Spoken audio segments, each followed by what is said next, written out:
Барлықтарыңа сәлем құрметті көрермендер, Әсем Гүлдер каналына қош келдіңіздер. Бүгінгі түсірілімдерде қыс айында уақытында түсіріп жатырмын, кейінірек салып жатырмын.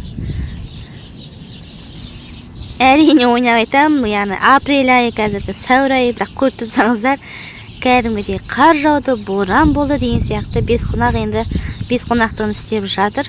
Көріп тұрсаңыз сіздерге енді қазіргі осы кешегі дауылдан кейін, кешегі жаңбырдан, бұршақтан кейін жағдайды көрсетейін деп тұрмын.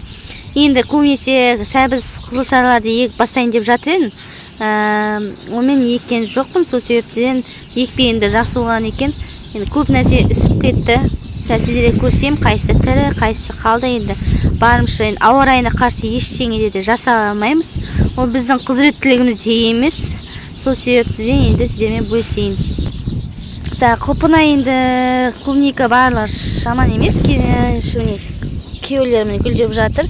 Гүл ондай мықты қараймаған сияқты, сол себептен үскен жоқ деп ойлаймын. Егер мына гүлдің іші қарайып кетсе, онда болды, өніміз болмайды деген сөз. Мына сливаларды мен былтыр ғана отырғызған едім, барлығын алып кетті.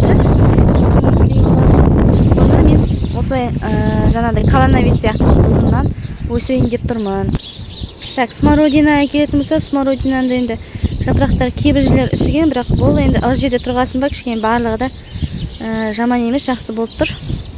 Ешбірі өспеген.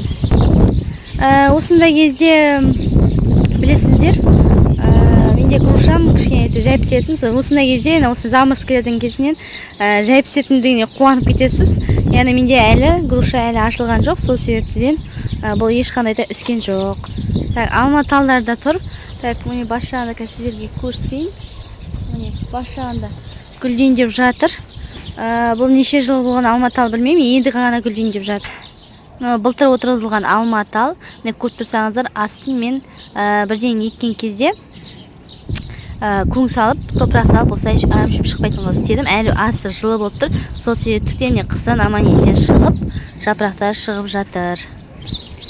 Қуаныш қой, әйтеуір самое главное, ең бірінші вишналарда кейбір жапырақтар не істегенімен әйтеуір үсімепті. Гүлдер ашылған жоқ, сол себептен гүлдердің ашылмағана қуанып жатырмыз.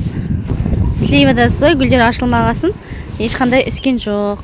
Бірақ та сирен гүлі үсіп кетті. Себебі бұл енді ерте гүлдейтін болғасын, қараңыздар. Барлығы үсіп, жапырақтар бәрі үсіп кетті. Жапырағы да, гүлі де енді сирен биыл гүлдемей шығар деп отырмын. Бірақ кейбіреуі ғана шамалы тірі қалғандар бар, міне бас жағында фиолетовый болып тұрғандар. Бірақ көбісі үсіп кетті. Үст жақтарында, үст жақтары тіптен үсіп кетті. Сол себептен енді сливаның гүлдеусіз қалатын шығар биыл, міне көріп тұрсаңыздар.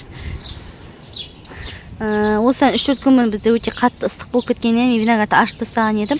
Кеше енді салқын болатқандар барымша жауып үлгердім. Білмеймін, тірі қалды ма, тірі қалған жоқ па. Бұл да енді ғана ашылып жатыр еді, көреміз.